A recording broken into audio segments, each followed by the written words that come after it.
नमस्कार दोस्तों, आप सभी का अभिनंदन और बहुत बहुत स्वागत है देवेंद्र क्लासेस यूट्यूब चैनल में।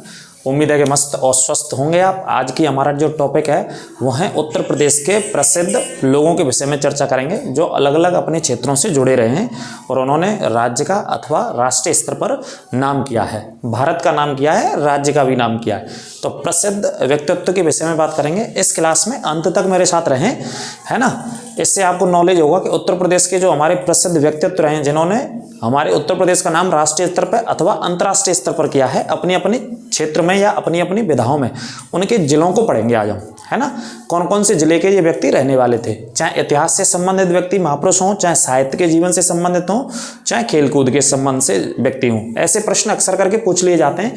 उत्तर प्रदेश पुलिस का एग्जाम हो या एसआई का एग्जाम हो या कोई भी वनडे एग्जाम्स हो, आप उत्तर प्रदेश में रह रहे हैं तो उत्तर प्रदेश के साहित्य से जुड़े हुए या खेल से जुड़े हुए या महान जो लोग हैं उनके जिलों को आपको कंफर्म होना चाहिए, जानकारी होनी चाहिए।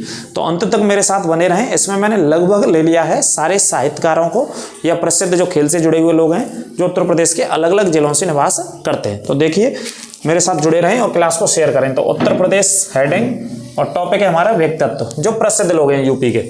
तो देखिए, निजामुद्दीन औलिया का नाम कई बार आप सुनते हैं और जो उत्तर प्रदेश के बदायूं जिले से इनका संबंध था, यानी कि बदायूं के निवासी थे निजामुद्दीन औलिया। निजामुद्दीन औलिया के विषय में बात करें तो अमीर खुसरो के जो गुरु थे, अमीर खुसरो और निजामुद्दीन औलिया दोनों गुरु और शिष्य थे। अगर अनेकार्थी शब्दों में यही गुरु और शिष्य की एक अनेकार्थी शब्द मैं आपको बता दूं जो कि एग्जाम में कई बार आता है, तो एक प्रश्न आता है, गुरु के समीप रह करके जो अध्ययन करता है उसे क्या कहते हैं। ये अनेकार्थी शब्द कई बार आ चुका है, तो उसे क्या बोलते हैं, अंतेवासी। यानी कि अमीर खुसरो किनके साथ रहता था, निजामुद्दीन औलिया के साथ। तो अमीर खुसरो अनेकार्थी शब्दों के हिसाब से अंतेवासी व्यक्ति हो गया, ठीक है। तो अनेकार्थी शब्द भी याद रखना जो कि आपके पुलिस में 2 नंबर का पूछा ही जाएगा, यानी कि एक प्रश्न आना ही आना है। तो निजामुद्दीन औलिया बहुत प्रसिद्ध व्यक्ति थे। बदायूं में जन्म हुआ था, उत्तर प्रदेश के बदायूं में, और दिल्ली में रहा करते थे। सूफी संत थे, हमेशा शांति की और भाईचारे की बात किया करते थे। निजामुद्दीन औलिया की और तुगलक वंश का एक व्यक्ति था, शासक था, जिसने तुगलक वंश की स्थापना करी थी। गाजी मलिक के नाम से वैसे जाना जाता था और नाम था उसका गयासुद्दीन तुगलक। तो गयासुद्दीन तुगलक की और निजामुद्दीन औलिया की आपस में कभी किसी भी तरीके से एक संवाद प्रॉपर नहीं हो पाया था, दोनों लोगों में बनती नहीं थी कभी भी, है ना। तो इनके बारे में बड़ा इंटरेस्टिंग स्टोरी हमें देखने को तुगलक वंश में मिलती है। तो निजामुद्दीन औलिया बदायूं के रहने वाले थे, नोट कर लेना, ठीक है। बाकी की कहानियां हो रहे हैं तो बताते चलेंगे। जयाउद्दीन बर्नी, ये वर्नी के नाम से बहुत फेमस थे। वर्नी पीछे जो नाम पड़ा है ना, ये जगह के हिसाब से नाम पड़ा है। जैसे बहुत सारे लोगों के गाँव के नाम पर नाम होते हैं आजकल, हमें देखने को मिलता है। और सारे लोग अपने गाँव का नाम लगाते हैं नाम के साथ। तो बर्नी वरन के रहने वाले थे और बरन बुलंदशहर में स्थित एक जगह है। बुलंदशहर में एक नरौरा तो आपने सुनी होगी, बहुत फेमस जगह है। नरौरा में क्या है, हमारा एकमात्र परमाणु संयंत्र है, जो कि कौन सी नदी के तट पर स्थित है, गंगा नदी, जहाँ से होकर के बहती है। और गंगा से यहीं पर एक नहर निकाली गई है जिस नहर का नाम है ऊपरी गंगा नहर। ऊपरी गंगा नहर बोलते हैं, जो कि गंगा से ही निकाली गई ये नहर है, जो बुलंदशहर के आसपास के इलाकों में क्या करती है, सिंचाई करती है। ऊपरी मतलब ऊपर वाले हिस्से से, इस वजह से ये नाम रखा है। तो नरौरा को भी पढ़ लीजिएगा, एकमात्र परमाणु संयंत्र है जो 1989 में भारत सरकार के द्वारा स्थापित किया गया था। खैर, जयाउद्दीन बर्नी के बारे में आप पढ़ लेना। वरन के रहने वाले थे। वरन एक लोकल जगह का नाम जो कि बुलंदशहर से संबंधित है। इनका भी संबंध था दिल्ली सल्तनत में, दिल्ली सल्तनत से संबंध रखते थे। अगले हमारे व्यक्ति हैं अमीर खुसरो। अमीर खुसरो भी एटा के निवासी थे। कौन से जिले के निवासी थे, एटा। और एटा में एक गाँव है जिसका नाम है पटियाली, और इसी पटियाली गांव के पास है उत्तर प्रदेश का सबसे छोटा पक्षी विहार है क्षेत्रफल के आधार पर। 2 पॉइंट हमेशा पढ़ा करो यूपी का, एक तो कोई बड़ा हो तो उसे पढ़ लिया करो और छोटा हो तो उसे। ये दोनों प्रश्न ऐसे पूछ लिए जाते हैं। सबसे छोटा पक्षी विहार है पटना के नाम से, पटना पक्षी विहार के नाम से है ना। तो ये कहाँ पे पड़ेगा, आपका एटा में देखने को मिलेगा। जब आप एटा कभी जा रहे होंगे तो एटा में पटियाली नामक इलाके में स्थित है। अमीर खुसरो का यही जन्म हुआ था, जो कि खड़ी बोली से संबंधित व्यक्ति रहे, अमीर खुसरो। और इनकी बहुत सारी रचनाएं हैं, है ना, जो हिंदी में पढ़ने को मिलती हैं हमें। तो अमीर खुसरो को याद कर लेना। आगे बात करते हैं अबुल फजल और फैजी के विषय में। ये दोनों भाई थे भाई साहब, अबुल फजल और फैजी। दोनों भाइयों का जो जन्म होता है वो आगरा में होता है। और दोनों का जो संबंध था वो अकबर के दरबार से संबंध था। अकबर के दरबार में रहते थे, सम्राट अकबर के दरबार में, जो कि 1556 से लेकर के 1605 तक अकबर का शासनकाल रहा भारत में। 56 में गद्दी पर आसीन होते हैं और 1605 तक रहते हैं, जिसमें कि सबसे ज़्यादा इन्होंने जो शासन किया वो फतेहपुर सीकरी से किया था। फतेहपुर सीकरी को अकबर ने राजधानी बनाया था अपना, अधिकांश समय फतेहपुर सीकरी में बिताया था। और अकबर के बारे में बात करें तो 1656 से 1605 के बीच में, माफ़ कीजिए 1556 से 1605 के बीच में जो अपना शासन किया वो फतेहपुर सीकरी से किया अथवा आगरा से भी किया था। तो ज़्यादातर समय यही भी था उनका।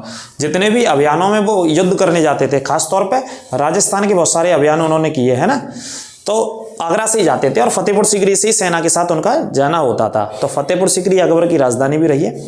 अकबर का मकबरा अभी हाल ही में एक एग्जाम हुआ था, उसमें पूछा गया, रिसेंटली पूछा गया है, जो APS का एग्जाम होता है, बहुत बड़ी पोस्ट होती है उत्तर प्रदेश सरकार में, उसमें पूछा गया था अकबर का मकबरा यूपी के कौन से जिले में स्थित है। जिला भी दिया था और ब्रैकेट में जगह का भी नाम दिया था। तो अकबर का मकबरा सिकंदरा में स्थित है, ये जगह भी लिख रखी थी उन्होंने, और जिला आ जाएगा आगरा।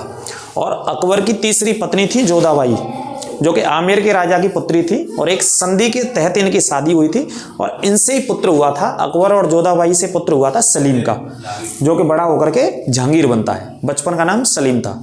सलीम इस वजह से रखा था कि अकबर की अपनी विशेष आस्था थी सलीम चिश्ती की दरगाह में, जो कि फतेहपुर सीकरी के गांव में रहते थे। बाद में फिर वहाँ पे उनकी दरगाह भी बनवाई, जो कि फतेहपुर सीकरी में ही स्थित है। ठीक है, तो जोधा भाई का मकबरा भी सिकंदरा में और अकबर का भी मकबरा सिकंदरा में, दोनों जो उनकी पत्नी थी।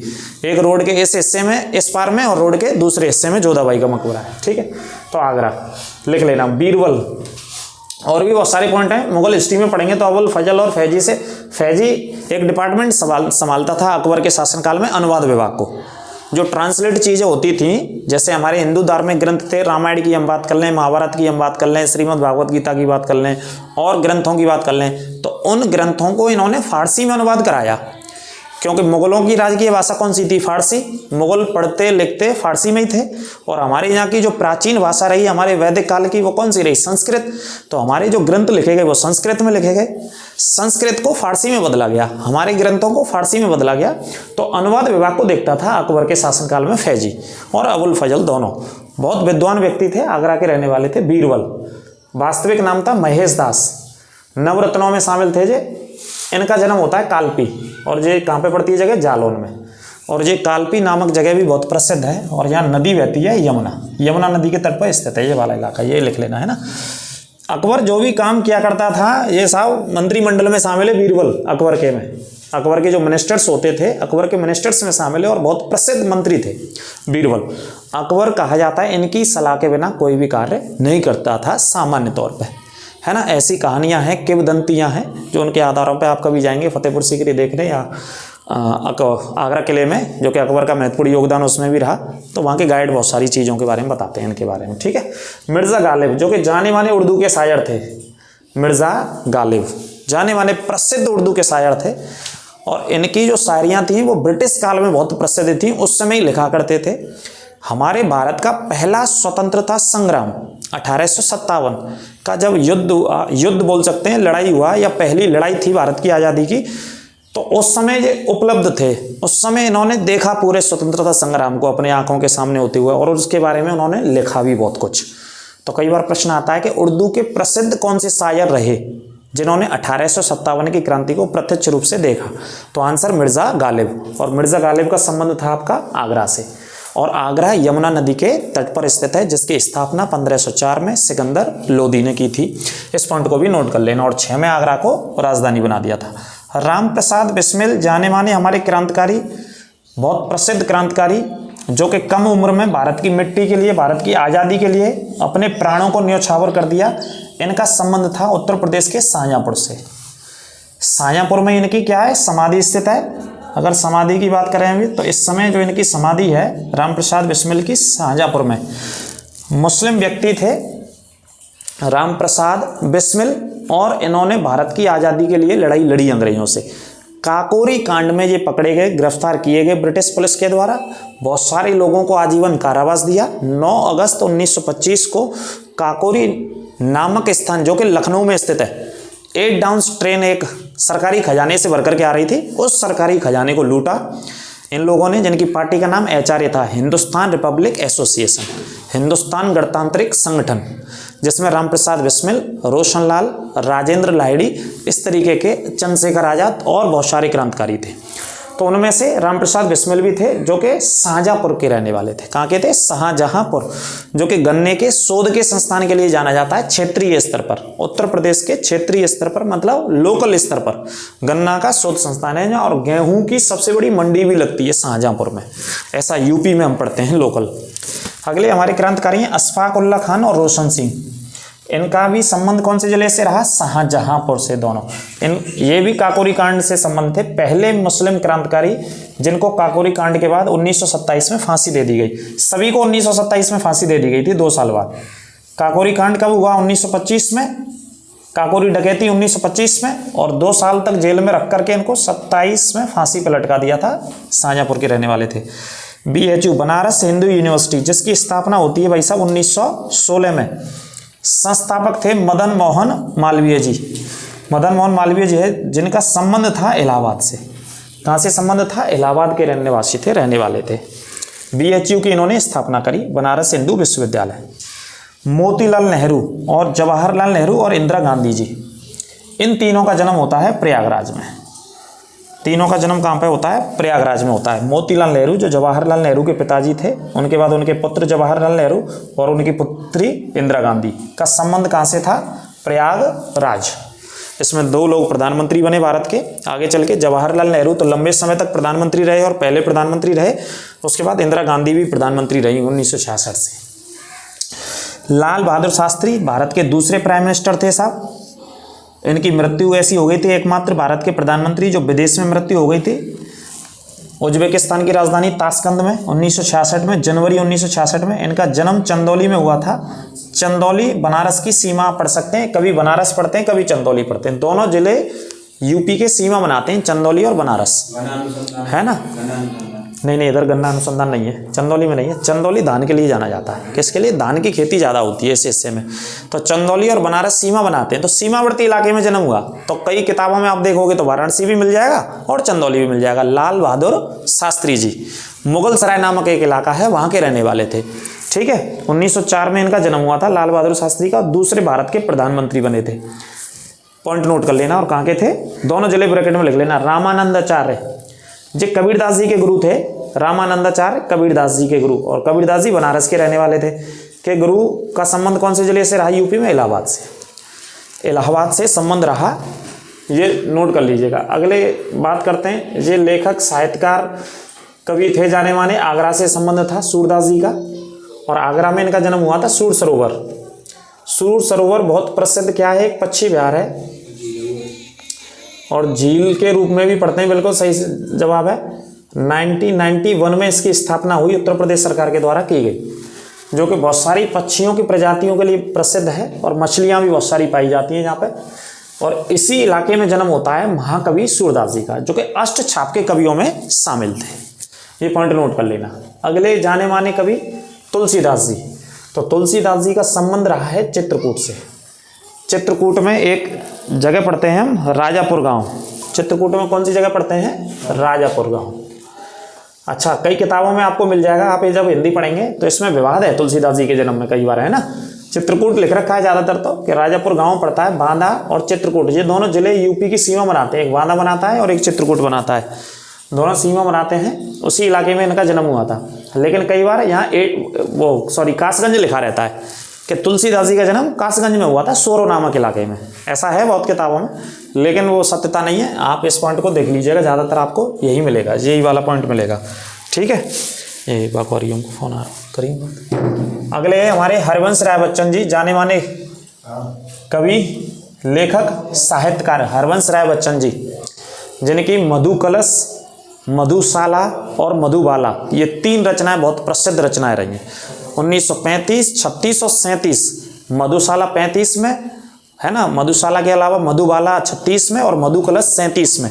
लगातार तीनों रचनाएं प्रकाशित हुई थी। हरवंश राय बच्चन जी जाने माने व्यक्ति, इलाहाबाद के रहने वाले थे। कहाँ के? इलाहाबाद। और इनके पुत्र जिन्हें बिग बी के नाम से जाना जाता है, बॉलीवुड के महानायक के नाम से जाना जाता है, दादा साहब फाल्के पुरस्कार प्राप्त व्यक्ति हैं और बहुत सारे अलग अलग पुरस्कार बॉलीवुड के क्षेत्र में मिल चुके हैं। अमिताभ बच्चन साहब, उनका भी जन्म प्रयागराज में हुआ था।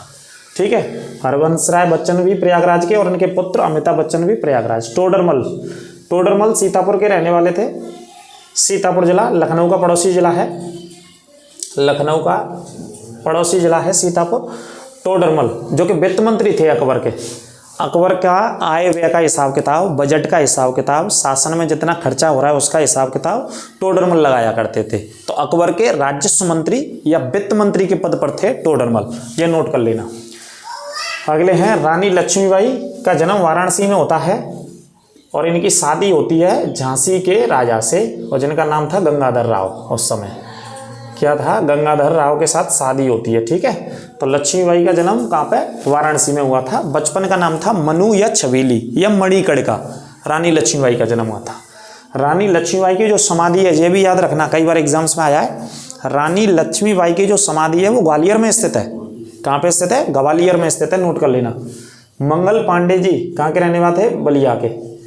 मंगल पांडे ने 1857 की क्रांति में बैरकपुर छावनी में सिपाही थे, तो वहाँ पे चर्बी वाले कारतूसों के प्रयोग से इनकार कर दिया। ठीक है, किसने इनकार कर दिया था, मंगल पांडे जी ने, और गोली मार करके 2 अधिकारियों को हत्या कर दी थी। चित्तू पांडे ये भी कहाँ के रहने वाले थे, बलिया के रहने वाले थे। ये 1942 के आंदोलन से संबंधित थे। भारत छोड़ो आंदोलन में इन्होंने अस्थायी सरकार का गठन किया था बलिया में 1942 में। चित्तू पांडे। मुंशी प्रेमचंद जाने माने उपन्यासकार, जयशंकर प्रसाद जाने माने कवि साहित्यकार, भारतेंदु हरिश्चंद्र, तीनों का जो जन्म हुआ वो कहाँ पे हुआ था, वाराणसी में। तीनों का जन्म वाराणसी में हुआ था। मुंशी प्रेमचंद, जयशंकर प्रसाद और भारतेंदु हरिश्चंद्र, तीनों का संबंध वाराणसी से था। अगला है मैथिली शरण गुप्त। मैथिली शरण गुप्त कहाँ के रहने वाले थे, झांसी के। इनका जन्म झांसी में हुआ था, मैथिली शरण गुप्त जी का, है ना। बहुत प्रसिद्ध रचना है इनकी। रचना याद रखना है जो एग्जाम में पूछी जाती है, साकेत और एक भारत भारती बहुत फेमस है ना, बिल्कुल, और एक जयद्रथ वध। ये तीनों बहुत इंपॉर्टेंट रचना है इनकी। मैथिली शरण गुप्त और राष्ट्रकवि थे भारत के राष्ट्रकवि, जो गांधी जी के द्वारा इनको एक उपमा और एक संज्ञा दी गई। मेजर ध्यानचंद जाने माने व्यक्ति जिनका जन्म कहाँ पे होता है, इलाहाबाद। प्रयागराज के निवासी थे मेजर ध्यानचंद। इनकी आत्मकथा, एक बहुत प्रसिद्ध आत्मकथा लिखी इन्होंने गोल के नाम से, चूँकि हॉकी के जादूगर थे और हॉकी के गेम में गोली ही किए जाते हैं, तो इनकी ऑटोबायोग्राफी रही गोल के नाम से बहुत प्रसिद्ध, मेजर ध्यानचंद। और जो भारत का सर्वोच्च खेल रत्न पुरस्कार है वो इन्हीं के नाम पे कर दिया सरकार ने 2021 से। उससे पहले राजीव गांधी जी के नाम से था और 1991 में ये शुरू हुआ था। इस पॉइंट को भी नोट कर लेना। राजीव गांधी खेल रत्न पुरस्कार था 1991 में। सबसे पहला पुरस्कार विश्वनाथन आनंद को दिया गया था, ये नोट कर लेना। मलिक मोहम्मद जायसी यूपी के अमेठी जिले के रहने वाले थे, अमेठी से संबंध रखते थे मलिक मोहम्मद जायसी। ठीक है, मलिक मोहम्मद जायसी की एक प्रसिद्ध रचना है जो एग्जाम्स में आती रहती है हमेशा, एवरग्रीन रचना है पद्मावती या पद्मावत के नाम से जानी जाती है। उस पर पिक्चर बनाई संजय लीला बंसाली ने पद्मावती के नाम से, उसमें वो स्टोरी दिखाई किताब के आधार पर ही, है ना। तो मलिक मोहम्मद जायसी अमेठी से संबंधित थे। पंडित रविशंकर सितार वादक व्यक्ति थे, वाराणसी से संबंध था इनका। कौन से वादक थे, सितार वादक, एक यंत्र होता है संगीत से संबंधित, सितार वादक थे पंडित रविशंकर, बहुत प्रसिद्ध व्यक्ति। इनको भारत रत्न भी भारत सरकार के द्वारा दिया जा चुका है 1999 में। इनको भारत रत्न भी दिया जा चुका है 1999 में, ये भी नोट कर लेना। पंडित रविशंकर, वाराणसी से संबंध था। आज्ञे जी जाने माने, है ना, शॉर्ट में नाम लिखा है, पूरा नाम बहुत लंबा है इनका। कुशीनगर से संबंध रखते थे। कौन से जिले से, कुशीनगर से, आज्ञे जी। ठीक है, ये नोट कर लेना। कुशीनगर 16 महाजनपदों में मल्ल की राजधानी रहा है। मल्ल महाजनपद गढ़ राज्य में था, जो कि कुशीनगर इसकी राजधानी था और यहीं पर महात्मा बुद्ध की मृत्यु हुई थी, महापरिनिर्वाण हुआ था। 16 महाजनपद यूपी वाले में क्लास पढ़ा चुका हूँ और याद रख लेना, चूँकि पिछले पेपरों को देखोगे तो एक ना एक 16 महाजनपदों में से राजधानी जरूर पूछी जाएगी। वहाँ से पूछने को कुछ और नहीं है, सिर्फ राजधानी या फिर उनकी वर्तमान की स्थिति बता दो कहाँ पे। जैसे आपसे पूछ ले कि भाई मल्ल था 6ठी शताब्दी में, अब मल्ल वर्तमान में कहाँ पे है? उत्तर प्रदेश में। तो आपको पता होना चाहिए कि उसकी राजधानी कुशीनगर है और कुशीनगर इस हिस्से में है यूपी के में, तो उस हिसाब से पूछ सकता है। ठीक है, तो याद रखिएगा। तो कुशीनगर कहाँ पे, अगर आप पूछोगे कि गुरुजी बता दो, तो कुशीनगर उत्तर प्रदेश के पूर्वी हिस्से में। कहाँ पे हिस्से से? बिल्कुल पूर्वी हिस्से में स्थित है कुशीनगर। तराई का क्षेत्र है, यहाँ पे बहुत सारी नदियाँ बहती हैं। और अभी भारत सरकार ने पिछले साल ही अंतर्राष्ट्रीय हवाई अड्डे का भी उद्घाटन किया है। यहाँ पे अंतर्राष्ट्रीय हवाई अड्डे का उद्घाटन किया है, जो कि कुशीनगर के नाम से ही रखा है। किस वजह से? क्योंकि विश्व भर में जो बौद्ध धर्म को मानने वाले लोग हैं, तो महात्मा बुद्ध की समाधि पर दर्शन करने के लिए आते हैं। इस वजह से बुद्धिज्म को बढ़ावा देने के लिए, बौद्ध धर्म को बढ़ावा देने के लिए, टूरिज्म को बढ़ावा देने के लिए सरकार ने कुशीनगर अंतर्राष्ट्रीय हवाई अड्डे की स्थापना करी है और वहाँ पे बनवाया है। महादेवी वर्मा जानी मानी लेखिका, कवयित्री, फर्रुखाबाद की थी। कहाँ की थी? फर्रुखाबाद की। और फर्रुखाबाद आलू के लिए भी जाना जाता है और कांच के उत्पादन के लिए भी जाना जाता है। उत्तर प्रदेश में कांच की इंडस्ट्री है बहुत बड़ी फर्रुखाबाद में, और आलू की भी बहुत बड़े पैमाने पर खेती होती है फर्रुखाबाद में। महादेवी वर्मा का 1907 में यहाँ जन्म हुआ था, 1907 में। और 1907 में हमारे यहाँ आंदोलन चल रहा था। कौन सा आंदोलन? नहीं, कांग्रेस में फूट पड़ गई थी। और इससे 2 साल पहले था स्वदेशी आंदोलन, तो 5 का। 7 में एक सूरत अधिवेशन हो गया था, उसमें कांग्रेस अलग हो गई थी, 2 हिस्सों में बट गई थी। बिल्कुल सही है। अगला पॉइंट है हमारा कबीरदास जी का।